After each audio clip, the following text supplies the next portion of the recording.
Hello, everybody, and welcome to a podcast of biblical proportions. Introduction. We all know our Bible. God created the heaven and the earth, and Adam and Eve, and flooded humanity, except for Noah, and delivered the people of Israel from their enslavement in Egypt, and made kings out of Saul and David and Solomon. It's hard to find better known stories out there, whether you live in Europe, the Americas, or Africa. Still, in the 3 millennia that have passed since these tales first came up, they have been modified, edited, and filtered through translations and mistranslations. Some of these translations were penned thousands of years later in languages, cultures, lands, and climates that could not be more different than those of the people who composed them. And this is crucial because it's language, culture, land, and climate that breed the context and the basis for any story, really. If by some divine miracle, aliens living in a distant galaxy get their hands on a copy of this book, and they attempt to read it through their alien point of view with their weird climate, bizarre language, and eerie culture, they will most surely miss out on so many elements that make the biblical tales so iconic and memorable. And in that sense, we too are aliens to many aspects of the lives of the Eastern Mediterranean people 3,000 years ago and the stories they told. But it doesn't have to be this way. We have this amazing book to provide us with a direct connection to the psyche of the folks who lived in that time, in the deserts and mountains of an insignificant and unsuccessful kingdom that has been severely beaten several times over the centuries. Yet in the marathon of history, as empires fell, the stories that these people wrote shaped so much of the world as we know it. This is what excites us most of all about this podcast. The Bible was and still is relevant to our lives, whether we like it or not.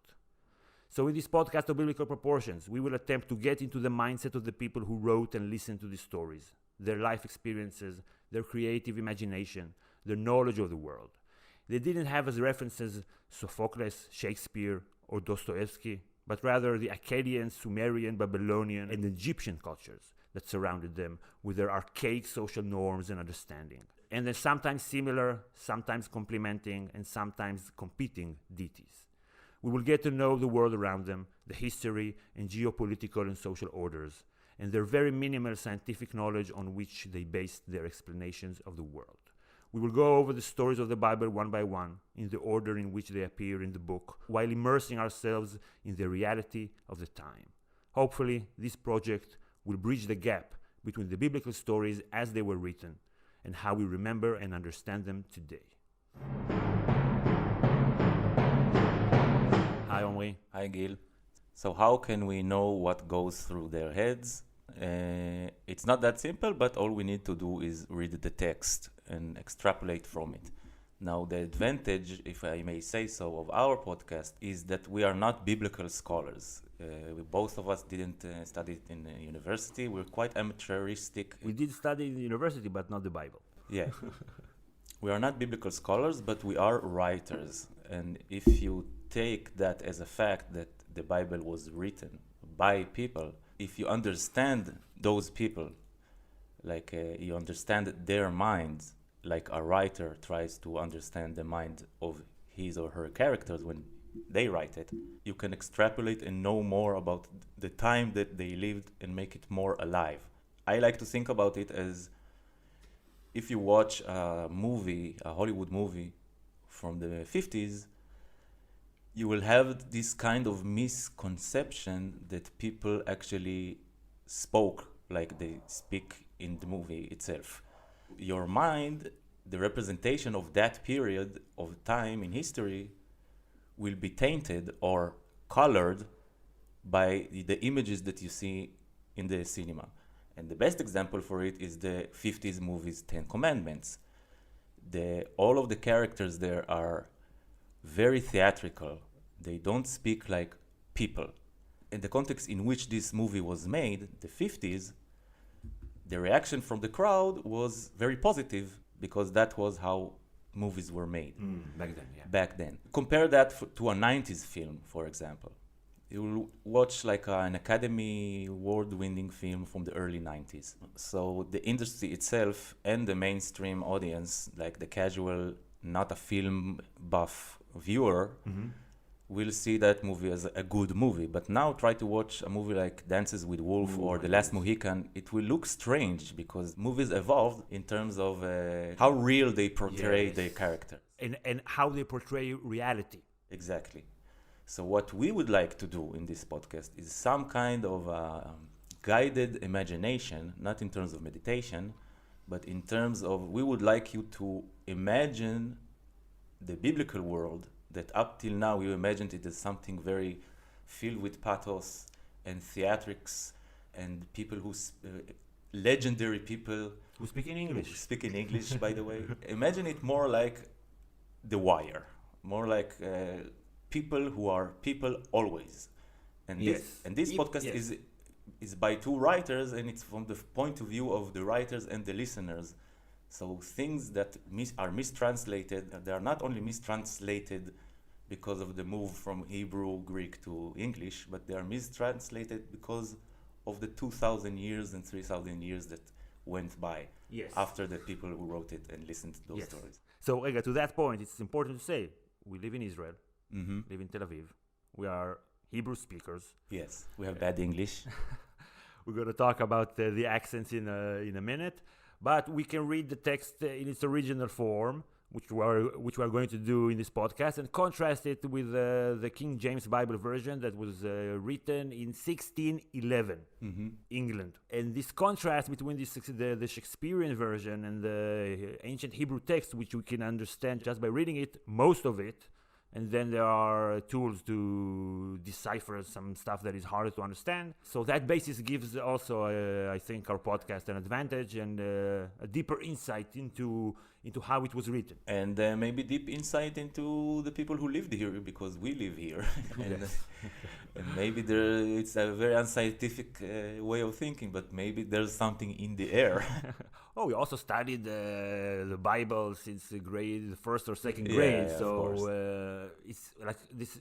We live in a place that sees itself as the direct continuation of those people who wrote those stories. So this is embedded in the DNA of our culture. Yes, and when we say the Bible, we mean the Old Testament. The Old Testament. I don't know if this podcast will reach the New Testament, because that's a whole other ballgame. It's 500 episodes in the future. But we hope to do just the entire book. Book. It could be years. It could be amazing. It's really a challenge of biblical proportion that we took upon ourselves. And I hope that you will be patient with our accent. And with your accent. I think mine is okay. Yes, yours is okay. My pronunciation is not that good, but the more episode that we'll record, my English will improve. I disappoint myself sometimes. As we're recording this introduction, we already recorded 6 episodes. So 2 episodes about the first creation story, 2 episodes about the second creation story, because there's a second creation story, and then the Garden of Eden and Cain and Abel.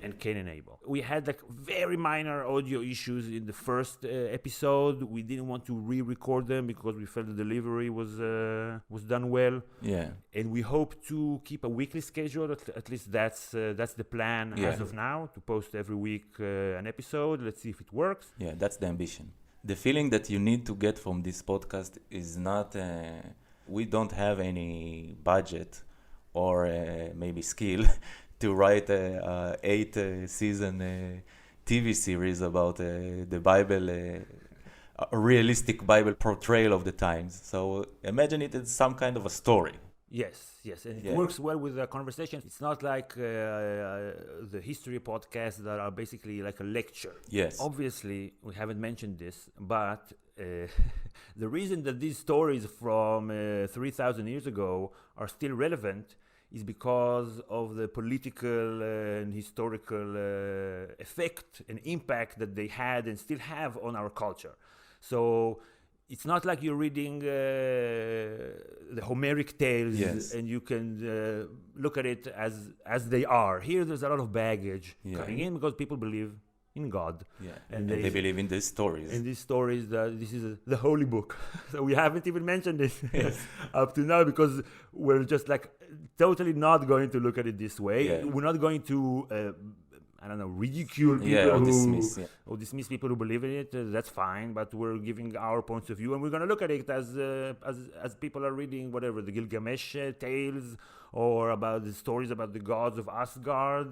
Yeah, but the advantage that we have is that if you want to understand more the historical context and the emotional and psychological context and the consciousness of the people who wrote it, you will have to find a Sumerian that still lives in this area, That still sees itself as a descendant of Gilgamesh and the stories of the people who wrote the stories of Gilgamesh. And the religion that Gilgamesh was part of is still relevant in his or her lives. Yes. So and also in like most people's lives, because it's not only Christians but also Muslims. Exactly. So this is like the majority of the world. These stories are still relevant. That's why it's in podcast form, so we won't get assassinated.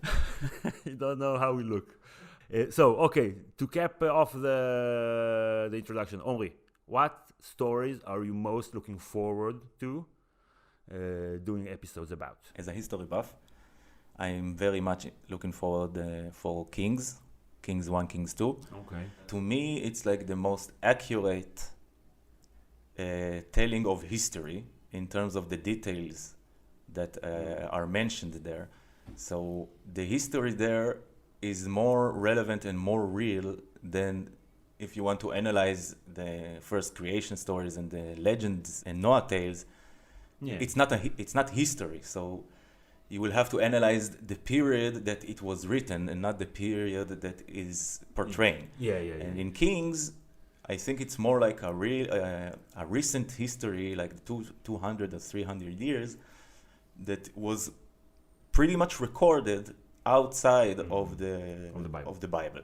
Yes. So you could it's more real to me. I can more imagine it as some kind of a Game of Thrones type of series, or an epic movie, but realistically played by real people and not, Charlton Heston. I'm looking forward to something that is closer to where we are at now. Abraham, Yaakov, Jacob is a very interesting character, a thief and a liar. So I'm looking forward to that. So we're going to have somewhat of a constant recurring disagreement about the quality of the language used in the text. A minor disagreement. You're going to be a little bit more dismissive of the quality. If you want to say dismissive, okay. I don't see it like okay, that. so we'll see it as we go on. I am much more willing to see the beauty in the simplicity of the language, of the text. Mm-hmm. That has, I think, a lot of qualities. Anything else you want to say before we send them off to the first episode about the creation story? We're going to talk about the nature of God. Who is this God? Keep an open mind. I think that if you will connect yourself to their brains, as you say, I think it will give you a totally new perspective about those stories. Right. And you will understand them much more, not in terms of what they are trying to communicate, the religious aspects, the mythology, in terms of like transport yourself to the period that these stories were written. It's a journey. Yes. I think like we feel that we are on a journey, and hopefully you're going to come with us and see all these stories in different ways, look at it as a text, but basically it's a voyage, and we invite you to come on this voyage with us. Thank you, and we'll see you all in the first episode. Yes. Boom. Click it now. Bye, everybody. Bye.